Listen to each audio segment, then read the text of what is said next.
Hey everyone, welcome back. I'm Michael, and we're going to be getting right back into some more Reddit stories. If you enjoy the video, make sure to leave a like and subscribe. Now, without further ado, let's begin. This story was posted by a user named Crush Survivor in the Surviving Infidelity subreddit. The post is titled, "Discovered my wife's affair the day she was admitted into the hospital. Years later, she can't accept my engagement to my fiancé. If ever there was a prize for the most horrible way to learn of your significant other's affair, I would probably win it and be in its Hall of Fame." Like so many people in this sub, I suddenly found myself as a member of a club that nobody ever wants to be part of. I will never forget the sound of my ex-sister-in-law's voice as she kept saying, I'm sorry," over and over on the phone while I drove home from a week-long business trip. I was confused and had absolutely no idea what she meant, but only after I managed to calm her down somewhat did she inform me that my wife was in the hospital and that I needed to hurry home. My mind went into overdrive as I tried to get more information while also not crashing as I began speeding to get there faster. The only thing she told me was that it was an assault. Then she cut the call and wouldn't answer when I tried to call her again.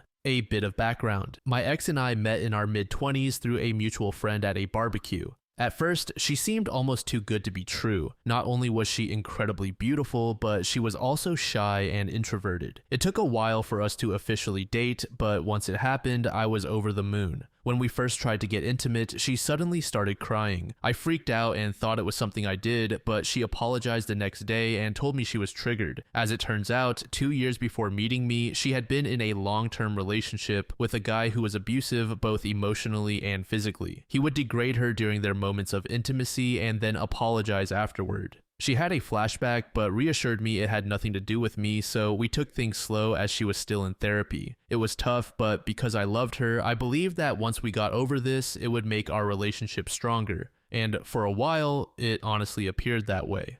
Fast forward another year, we got engaged. I was fortunate enough to be able to buy a house for us, courtesy of an inheritance from my late uncle. Things were going great, and I half seriously suggested we plant a peach tree to signify new beginnings, and she was all for it. We were married not long after that, and quite frankly, it was absolutely amazing. Of course, we had our normal ups and downs like every married couple, but I considered us lucky because she always made it a point to never go to bed upset with each other. She would always gently point out if I did anything to upset her. Sometime later, life happened. I was promoted at my job. It meant more pay, but it also meant I would be traveling more for work conferences and business meetings. I noticed she had been getting down a lot more and wasn't being as intimate as before. She would keep her phone close to her and even stop gently addressing things that upset her. I tried to talk to her about it, but she assured me that she was fine and that this was just a phase she was going through. Having no reason not to trust her, I let it go. She would sometimes go to her sister's place and spend the night telling me she just needed some girl time with her sister. The day I got that fateful phone call was the day she was meant to be keeping her sister company again.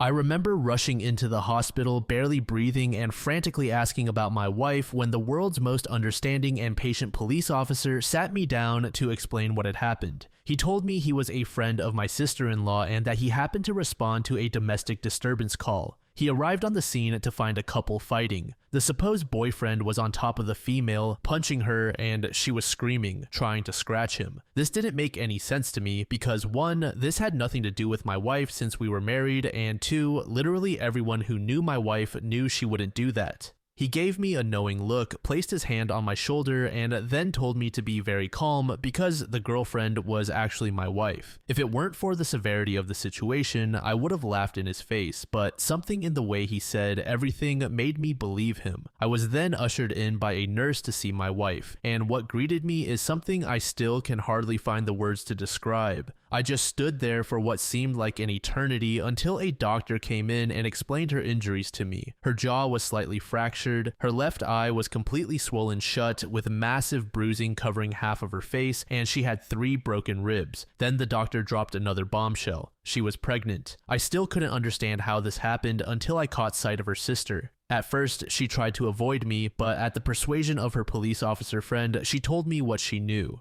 It turns out my wife's ex had gotten in contact with her 5 months ago. He was doing this redemption pyramid step thing where he would apologize to people he had wronged in order to clear his karma. They began talking more, then he convinced her to meet up for coffee to show her he was a changed man. Obviously, old feelings resurfaced, coupled with the fact that he appeared changed. This soon developed into an emotional affair. My wife approached her sister for advice, who told her to take things slow and just get it out of her system if she needed to, which then led to a physical affair 3 months later. She actually told my wife that she should at least make peace with her ex in whatever form it may be, and even offered to cover for my wife once in a while. My sister-in-law was in tears at this point and kept apologizing to me, saying that she didn't know about the abuse since my wife never told anyone other than me and her therapist at the time. I was numb. I just couldn't feel anything and was absolutely dumbfounded by my wife's actions. When my wife finally woke up, I was there and she burst into tears upon seeing me. I spent the following months in zombie flight mode. There was individual counseling for her as well as marriage counseling for us at the strong urging of her family. In counseling, she was surprisingly forthcoming about how it happened and how she absolutely hated herself for causing me pain. She mentioned that at one point on her way home from his place, she actually fantasized about driving into the river because she smelled like him and didn't want his scent to corrupt me. She said she tried to end it but felt too weak. Only after learning that she was pregnant did it wake her up and make her realize that any further contact with this man was toxic, not only for her but also for the unborn child. That's when she went to end things in person for good when he snapped on her. She became a shell of herself and developed a phobia of any other males except for me. At one point, she couldn't even use the bathroom at night unless I was holding her hand.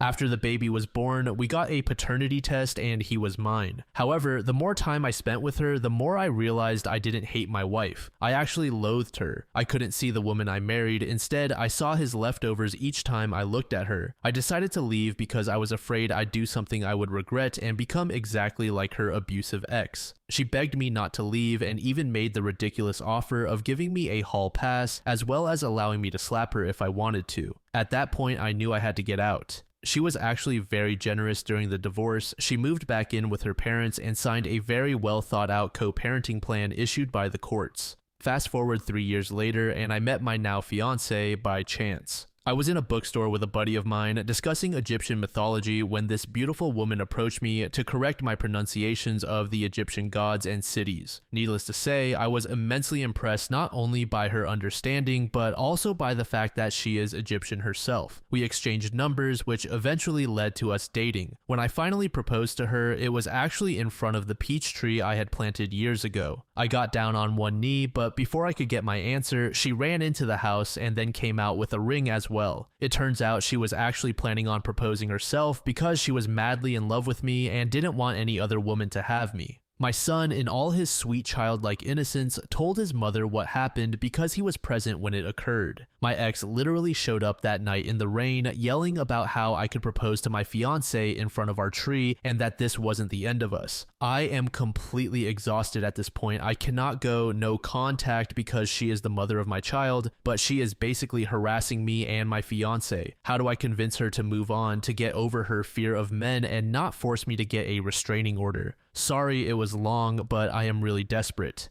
Edit, I wanted to ask a question to the insightful women of Reddit. Something that still bugs me to this day is the fact that she even made time for her ex, who took pleasure in destroying her, only for her to suffer a much worse fate. Is it normal for the abused to want the attention of the abuser even if they might hate him? User iKnit said, Grey Rock strategy. Don't communicate about anything other than your son. Don't get sucked into other discussions. It's not your place to convince her of anything. To this user, April 11 said this. I've co-parented somewhat successfully with my ex for 7 years now. The last time we actually spoke more than a few words in person was during mandatory mediation for divorce proceedings, and we argued so badly that the counselor cut the session short and sent us our separate ways. We communicate only when necessary and only about matters directly pertaining to our son. It's effective, but of course, it requires participation from both parties. Don't try to convince her of anything. Don't even have a real conversation with her. Limit your communication to only the absolutely essential information regarding your son, such as I'm here to pick him up, and only discuss medical or educational topics when necessary. It's important to keep the peace for the sake of your son. Userman Pride said, gotta love how the sister pushed her to have the affair, and the only thing she could say is, I didn't know about the abuse. That makes it all better now. How about the fact that she stabbed you in the back as well? What was her reaction to the divorce, and did she avoid you after your wife got out of the hospital? To this, OP said the following: I actually forgot to add this in the original post, but before this incident, my ex-sister-in-law was actually a militant feminist. Not that there's anything wrong with feminism, but she always had a tendency to take it to extremes. After the divorce, she sat me down for coffee and profusely apologized for her role in the destruction of my marriage. She told me she knew how much this relationship meant to my ex, but didn't want to stunt her emotional growth or restrict her horizons.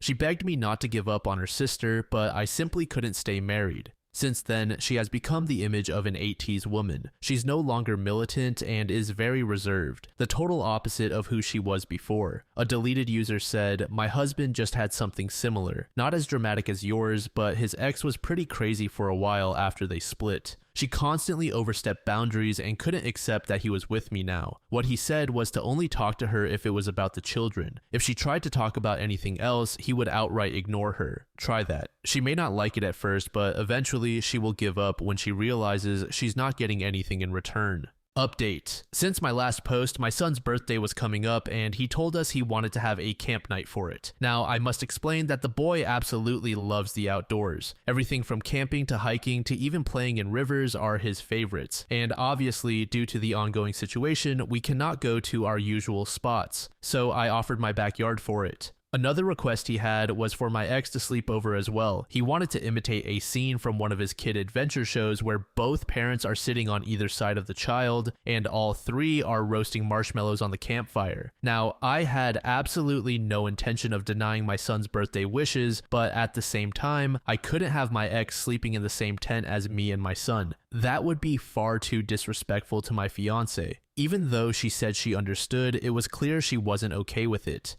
My ex seemed to take advantage of this and kept saying how much she was looking forward to spending the night with her two men. She even went as far as to buy a whole lot of camping equipment that would put Bear Grylls to shame. She was certainly trying to rub it in my fiance's face and wasn't graceful about it either. I had to tell her to stop a couple of times, but she only relented when I threatened to invite her sister. Ever since our divorce, my ex has had a burning hatred for her sister. She acknowledges her role in the destruction of our marriage, but blames her sister for encouraging the affair and not safeguarding her from making choices that would ruin hers, and more importantly, our life together. It's gotten so bad that she refuses to let her sister spend any significant amount of time with our son, which at one point caused my ex-sister-in-law to suffer from severe depression. My ex-sister-in-law has been trying for years to reconcile with her sister, but it just seems to get worse as time goes on. A Redditor named Mama2020 offered me a simple and effective solution. She suggested I go out and purchase a multi-room tent so that my fiancé could be included. I wasted no time and immediately went out to get one. Of course, my ex wasn't too happy about that, but was glad to be under the same roof as me. During the birthday celebration, my son was on cloud 9. He ran around the yard pretending he was a great explorer discovering a new land.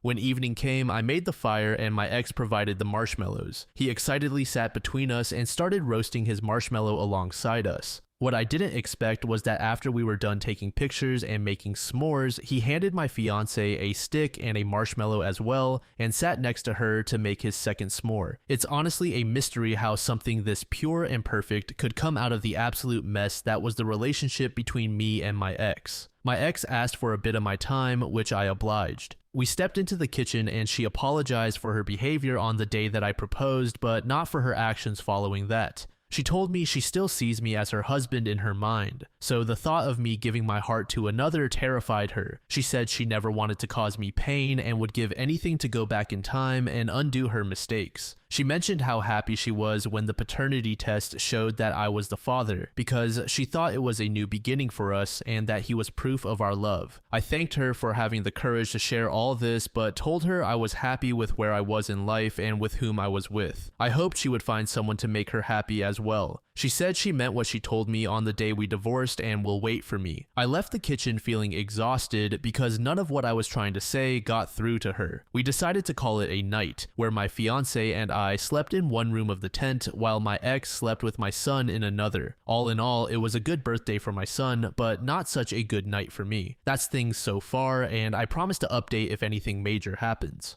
User Baby Cheek said, you may want to avoid one-on-one interactions with her as much as you can. Nowhere in her speech does she acknowledge the new woman in your life, and she still seems hung up on the idea that you could possibly get back together. Just be careful in your interactions. User Coffee and Tarot said, why on earth would you agree to this? The only appropriate response to your son and his mother regarding this ridiculous request would have been a firm no, and you should have told him to pick something else for the party. There were at least 1,000 ideas for a kid's birthday celebration that would have been better than this, without subjecting your fiance to a front row seat watching the three of you being a family. I sincerely believe that your fiance was not okay with any part of this, no matter what she agreed to or said otherwise. It was probably among the most cringeworthy things she has ever endured. You have to draw the line with the ex now, or don't be surprised if it comes up in an argument down the line. This was the absolute weakest show of support for your fiance's feelings, and she will begin a tally if you don't change your behavior completely. How will you support her feelings in the future? You are not being firm enough with the ex. Your ego must enjoy her continued desire for you on some level, or you would have shut her down hard a long time ago. You are literally begging for problems if you continue on the way you have been. You will know you are being firm enough when you no longer need to write posts like this one. The child has to learn to accept that this is the way things are, and you and his mother are not a couple. It sounds like the ex can still successfully manipulate you through whatever means possible, as well as your child, and you keep falling for it and allowing her to breach your boundaries on a continuous basis. Your ex obviously planted a seed in your child's head about how the three of you could be together. This birthday wish has the ex written all over it. If you allow this kind of thing to continue, you will eventually find yourself with two exes. You have much to learn about women.